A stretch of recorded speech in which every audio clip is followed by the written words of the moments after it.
Topic है TKR, total knee replacement.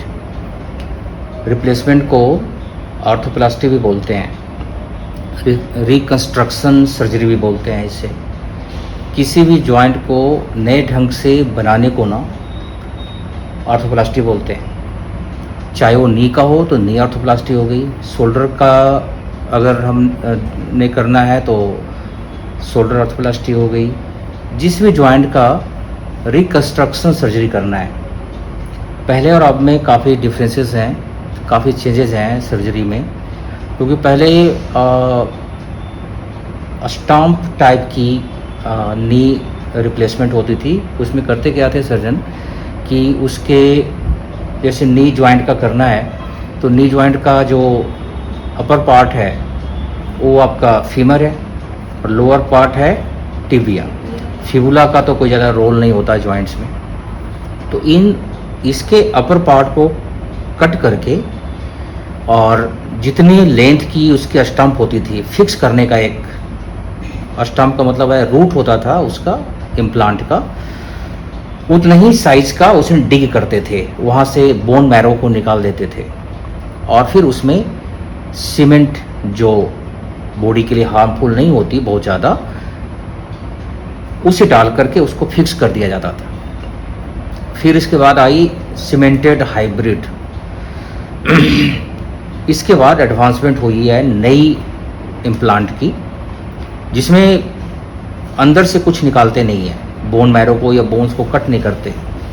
Exception अभी भी है, अभी भी बहुत सारे ओल्ड एज लोगों में जिनकी बोन क्वालिटी बहुत वीक है और जिनमें चांसेस ये होते हैं कि अगर आप सिर्फ कैपिंग करें, अभी कैपिंग होती है। कैपिंग का मतलब है कि जो जॉइंट्स के एरिया खराब हैं उसी को सिर्फ रब करते हैं, कट करते हैं, फिर और उस पर फिक्स कर देते हैं चीज़ों को।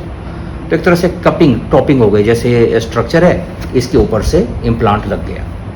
तो इसमें बेनिफिट्स पेशेंट को और सर्जन को बहुत ज़्यादा हुआ, क्योंकि ये इंजरी बहुत कम होती है इसमें, और जब इंजरी कम होती है तो रिकवरी बहुत अच्छी होती है। क्योंकि सारा जो किसी भी सर्जरी का कितना जल्दी रिकवर करेगा इस पर डिपेंड करता है कि सर्जरी में क्या किया गया है और सर्जरी कितना इंजरी आपको क्रिएट किया है।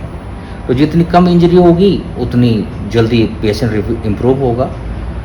और जहाँ तक बात रह गई अभी से 20-25 साल या 30 साल पहले की जो बात है, तब तो पेशेंट फिजियोथेरेपिस्ट के पास में महीने के बाद दिया जाता था। पेशेंट 3-4 हफ्ते तक तो उसको एक आइसोलेटेड वार्ड में रखते थे कि किसी और का इन्फेक्शन ना हो जाए, क्योंकि उस समय में पेशेंट को जनरल एनेस्थीसिया दिया जाता था, लोकल एनेस्थीसिया नहीं दिया जाता। आज के समय में लोकल एनेस्थीसिया दिया जाता है कि आपके लोअर बैक में एक इंजेक्शन दिया गया, पेशेंट कॉन्शियस है, बात कर रहा है, गेम खेल रहा है, न्यूज़ देख रहा है और पीछे से सर्जरी भी उसकी हो रही है। तो आज काफ़ी एडवांस हो चुका है। पहले पेशेंट को काफ़ी समय के लिए सुला दिया जाता था, सर्जरी होती थी, उसके बाद भी पेशेंट सोया रहता था 2-3 दिन तक, वोमिटिंग होती रहती थी। तो ये सब चीज़ें उसके काफ़ी डिले करता था। और अभी एडवांसमेंट काफ़ी ज़्यादा हो गई है और इसमें फिजियोथेरेपिस्ट का रोल बड़ा इम्पोर्टेंट है, प्री ऑपरेटिव भी और पोस्ट ऑपरेटिव भी। प्री ऑपरेटिव का मतलब है कि जब भी कोई सर्जरी होती है तो ये चेक किया जाता है कि पेशेंट का जो वाइटल्स हैं, जैसे लंग्स है, हार्ट है और इंटरनल ऑर्गन है, कितना अच्छा काम कर रहा है। और वो टेस्ट करने के बाद ही उसको क्लियरेंस दिया जाता है कि आप फिट हैं सर्जरी के लिए। जैसे अब किसी का सर्जरी है तो HbV एक लेवल तक अच्छी होनी चाहिए, उससे कम हो तो रिस्क फैक्टर बढ़ जाते हैं। और बहुत सारी ऐसी चीज़ें हैं जो फिजियोथेरेपिस्ट को फिजियोथेरेपिस्ट को प्री और ऑपरेटिव केसेस में ना पेशेंट को अच्छे से समझाना चाहिए, क्योंकि वो सारे मूवमेंट जो आप प्री ऑपरेटिव करवा रहे हो वही रिपीट होते हैं पोस्ट ऑपरेटिव में। लेकिन पेशेंट रेफर नहीं होता और पेशेंट को हम इंसिस्ट नहीं कर पाते, तो शायद इस कारण से कोई भी पेशेंट प्री ऑपरेटिव फिजियोथेरेपी नहीं करवाता। कार्य से आजकल मेरे पास में हिमवेदा में पेशेंट प्री ऑपरेटिव के भी आते हैं कि हमने नी का सर्जरी करवाना है, तो हमें पहले इसके लिए कुछ गाइडलाइंस कुछ बता दें हमें। और आज के समय में अपने सेंटर के लगभग 2 होम विजिट हैं और 2 क्लिनिक में आते हैं, एक यहाँ इस क्लिनिक में और एक मोहाली वाले क्लिनिक में फेज़ 6 में आते हैं। इसमें से 3 पेशेंट का हमने प्री ऑपरेटिव एक्सरसाइजेस करवाए हुए हैं, तो उसका रिजल्ट बहुत अच्छा आता है। रिजल्ट इस मामले में अच्छा आता है कि पेशेंट पहले ही से मूवमेंट के लिए ट्रेंड होता है। जब पेशेंट के मूवमेंट के लिए ट्रेंड होता है तो उसकी रिहैब भी बहुत अच्छी होती है और उसको पहले से पता होता है कि मुझे किस लेवल तक मूवमेंट करनी है, क्योंकि हम पहले उसे बता देते हैं कि आपको ये तकलीफ़ आएगी तो ये करना है, पेन आपको होती है तो आपको आइसिंग करनी है। तो आइसिंग भी करना अपने आप में एक इम्पोर्टेंट काम है जब सर्जरी हो जाती है। तो इम्पोर्टेंट क्या है फिजियोथेरेपिस्ट के लिए? जस्ट आफ्टर TKR, जैसे सर्जन TKR करता है, रिप्लेसमेंट करता है, वैसे ही दूसरे दिन सेकंड डे या थर्ड डे पेशेंट को वो वॉकिंग, स्टैंडिंग सारे कुछ करके दिखा देते हैं, क्योंकि सर्जरी इतनी एडवांस है, इतनी अच्छी है कि पेशेंट आराम से वॉकिंग, स्टैंडिंग ये सब चीज़ें कर लेता है with the help of walker. और वॉकर उसके साथ में रहती है। डिपेंड करता है कि पेशेंट का एज कितना है, कॉम्प्लिकेशन कितना है, उसका वजन कितना है। कुछ पेशेंट में पहले से डिफॉर्मिटी होती है, जैसे नी का नॉक नहीं होना या फिर नी का बाहर की तरफ आ जाना, उसको भी वो करेक्शन में कर देते हैं। लेकिन पेशेंट जो ऑलरेडी गलत पोस्चर में चल रहा है और गलत पोस्चर में चलते चलते उसके वॉकिंग पैटर्न ही खराब हो जाते हैं, तो उसे आपको ध्यान में देना है कि पुरानी चीज़ें पूछ लें कि आपका गेट ट्रेनिंग से रिलेटेड जो प्रॉब्लम थी ना वो हमें पहले बताएं, और पेशेंट को गेट ट्रेनिंग पर भी उतना ही इम्फेसिस देनी है जितने की नॉर्मल उसकी नी बेंडिंग, आइसोमेट्रिक पर देनी है। क्योंकि अगर उसका आपने गेट साइकिल नहीं ठीक किया ना तो उसको उसमें लिंपिंग बहुत ज़्यादा होती है पेशेंट में, क्योंकि वो पुरानी आदत होती है और वो आदत उसकी सुधरती नहीं है। तो आदत को सुधारने के लिए वो ज़रूरी है कि उसको आप पहले से ट्रेनिंग दें, और वो ट्रेनिंग बहुत परफेक्ट होनी चाहिए। उसके ट्रेनिंग के दौरान क्या किया जाता है कि उसके स्टेप्स को छोटे कर दिए जाते हैं, उसको बेबी स्टेप्स में लेकर के ट्रेनिंग दिया जाता है। इसके साथ में जब काउंसलिंग होती है तो ये चीज़ें हमें पता चल जाता है पेशेंट के साथ में कि क्या तकलीफ पहले थी और अभी डॉक्टर ने आपको करेक्शन करके सारा कुछ दे दिया है। तो इनिशियल 15 डेज से 20 डेज तक ये मैक्सिमम प्रोटेक्शन फेज होती है, जहाँ पर कि आपको पेशेंट के साथ में ज़्यादा छेड़छाड़ नहीं करनी है। पेशेंट को चेक करना है कि ये प्रॉपर मेडिसिन ले रहा है नहीं ले रहा, एंटीबायोटिक्स और पेन किलर, प्रॉपर आइसिंग कर रहा है कि नहीं कर रहा, क्या इसका कोई फीवर तो नहीं। ये फिजियोथेरेपिस्ट का भी काम है, ये तो डॉक्टर अपने लेवल पर करता ही है। फिजियोथेरेपिस्ट भी अपने पेशेंट के साथ में ये रखे कॉन्टैक्ट में कि ये चीज़ें पेशेंट फॉलो कर रहा है कि नहीं कर रहा है, क्योंकि आप उसके साथ में उस ट्रीटमेंट प्रोसेस में हैं। तो इसमें फुट मूवमेंट, अगर उसमें सूजन आ रही है तो लिम्ब का रेज करना, आइसोमेट्रिक नी करना, पटेला ग्लाइड करना, कभी कभार वन साइडेड यूनिलेटरल TKR करते हैं डॉक्टर, जैसे राइट साइड में ही किया, लेफ्ट साइड में बाद में करने हैं, महीने 2 महीने 3 महीने बाद करने हैं। महीने बाद तो नहीं, लेकिन 2 से 3 महीने बाद करने या 4 महीने बाद करने हैं। तो ऐसे केसेस में जो पार्ट सर्जरी में नहीं है या जो अभी सर्जरी होनी है उस पर भी आप उतना ही ध्यान दें जितना कि ऑपरेटेड पार्ट पर दें, क्योंकि आज नहीं कल उसका भी सर्जरी होनी है। और जब तक राइट लेग में अगर सर्जरी हुई है तो लेफ्ट लेग को आपको यूज में लाना है। तो यूज में लाते समय आप उसको अच्छे से यूज में लाएं, ये नहीं कि वो भी पेनफुल हो जाए। तो पेनफुल हो जाएगी तो फिर आपका राइट साइड तो पहले से ऑपरेट किया हुआ है, लेफ्ट साइड पेनफुल हो गई तो आप अपने ADLs करने के लायक भी नहीं रहते। तो आप उसको भी आराम से अच्छे से आइसिंग करें, ऑइंटमेंट लगाएं, मूवमेंट करें। 3-4 डेज के बाद पेशेंट को एक बार आइसोमेट्रिक करते हुए SLR मूवमेंट करते हैं, हिप एब्डक्टर्स करते हैं, प्रोन पोजीशन में या हाफ सुपाइन लेइंग पोजीशन में, ये सब मूवमेंट करते हैं। कोशिश करें कि 5-6 दिन के बाद पेशेंट को हाई सीटिंग में डालें और कोई भी प्रेशर नहीं देनी है, उसके नी जॉइंट पर। पेशेंट खुद अपने ही लेग के वजन से नी जॉइंट को बेंड होने दें। उसके बाद उसको कोशिश करें कि एक्टिव मूवमेंट करवाना स्टार्ट करें। प्रोसीड करने हैं फर्दर की और इसकी मूवमेंट बढ़े। एक्टिव मूवमेंट का मतलब है पेशेंट को खुद ही बोलना है कि आप लेग को ड्रैग करें। ड्रैगिंग भी एक्टिव मूवमेंट है जिसमें हिप और नी बेंडिंग होती है, सपोर्टेड होता है तो आराम से और अच्छे से ड्रैगिंग कर लेगा। एसएलआर भी एक्टिव मूवमेंट होती है। स्टार्टिंग में जिस पेशेंट में पैर नहीं उठता उसमें या तो पैसिव करेंगे और स्ट्रेचिंग करेंगे, साथ साथ में एक्टिव असिस्टेड करेंगे कि 50 से 60% जो पावर है आप लगाएं, 40% पावर पेशेंट लगाएं। और जैसे जैसे वो इम्प्रूव होता है वैसे वैसे आप अपनी पावर को कम कर दें और पेशेंट को खुद से करने दें। क्योंकि देखो ये एक तरह से रिहैब है और रिहैब में सारी मूवमेंट पेशेंट को अल्टीमेटली करनी होती है। तो आप धीरे धीरे अपने जो एफर्ट है वो कम करेंगे और पेशेंट अपना एफर्ट बढ़ाता जाएगा। नियर अबाउट 15 से 20 दिन के बीच में उनके स्टिचेस जो होते हैं रिमूव हो जाते हैं, डॉक्टर उसको निकाल देते हैं। अगर डायबिटिक है तो 20 दिन भी चला जाएगा, अगर नॉन डायबिटिक है तो 15 दिन में निकाल देते हैं। स्टिचेस आजकल पिन के वो होते हैं, मेटल्स के होते हैं तो बड़े इजीली निकल जाते हैं।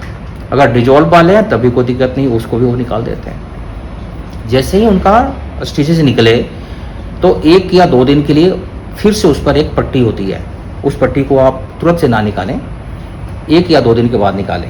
इसके बाद निकालने के बाद अब आपकी बेंडिंग स्टार्ट हो जाती है। अभी तक तो हमने लगभग 90 डिग्री बेंडिंग पेशेंट को कर देना होता है जब तक स्टिचेस निकलते हैं।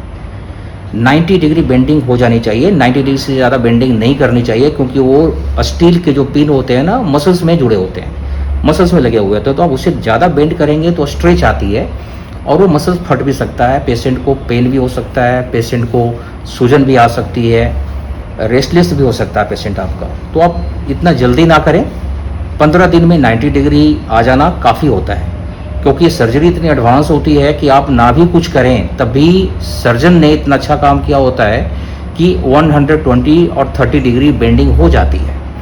लेकिन क्यों फिजियोथेरेपिस्ट का रोल बढ़ जाता है? कितने ऐसे पेशेंट आपने देखा है जिनका गोडे नी का joint range of motion pre operative 130-140 degree होता है? नहीं होता। क्वाड्रिसेप्स और हैमस्ट्रिंग दोनों मसल्स उनके ऑलमोस्ट 15 या 20 डिग्री ही बेंड होते हैं। जब सर्जरी से पहले आपका नी जॉइंट 20 और 30 डिग्री बेंड हो रहा तो सर्जरी के बाद भी वो 20 और 30 डिग्री ही बेंड होगा क्योंकि सर्जरी तो उन्होंने जॉइंट का किया है, मसल्स का तो किया नहीं है। मसल्स तो ऑलरेडी पहले से डेड पड़े हुए हैं या फिर उसमें जो फ्लेक्सिबिलिटी जो स्ट्रेचेबिलिटी है वो कम हो गई है।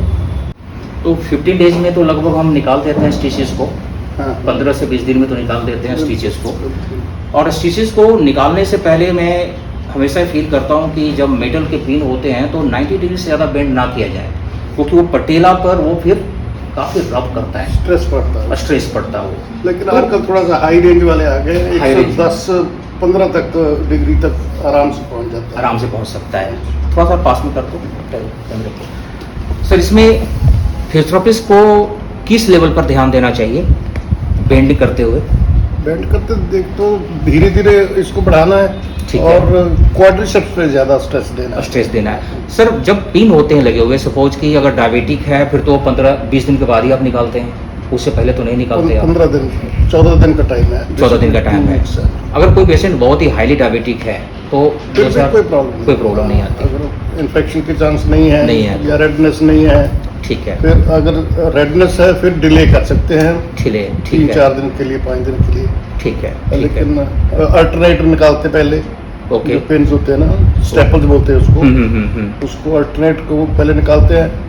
ओके, जैसे कि 20-30 लगे हुए हैं उसमें से इन बिटवीन एक एक छोड़ करके निकाल देते हैं।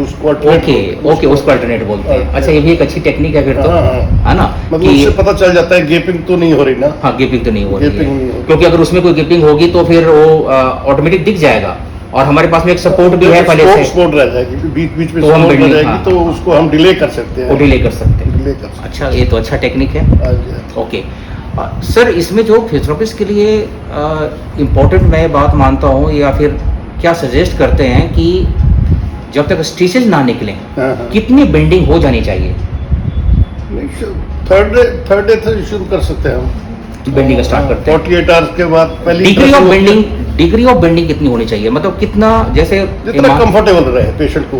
पेशेंट तो सर हाई सीटिंग में करके 90 डिग्री तक 85 to 90 डिग्री इजीली कर लेता है, जब तक उसके पिन लगे होते हैं तब तक भी कर लेता है। तब तक ठीक क्या है। इससे भी अंदर जाने की जरूरत है, इससे और बेंड ज्यादा स्ट्रेस ना दे, धीरे धीरे इसको बढ़ाना है। सर ये टोटल जो प्रोटोकॉल है ये लगभग नियर अबाउट 6 to 8 वीक का है, 1.5 महीने से 2 महीने का, जो हम फिजियोथेरेपिस्ट इसको यूज करते हैं कि आपकी बेंडिंग इतने समय में हो जानी चाहिए। हाँ, कितना एक्सपेक्ट करते हैं एक पेशेंट को कि हम सर्जरी के बाद कितना डिग्री नी बेंडिंग दे देते हैं?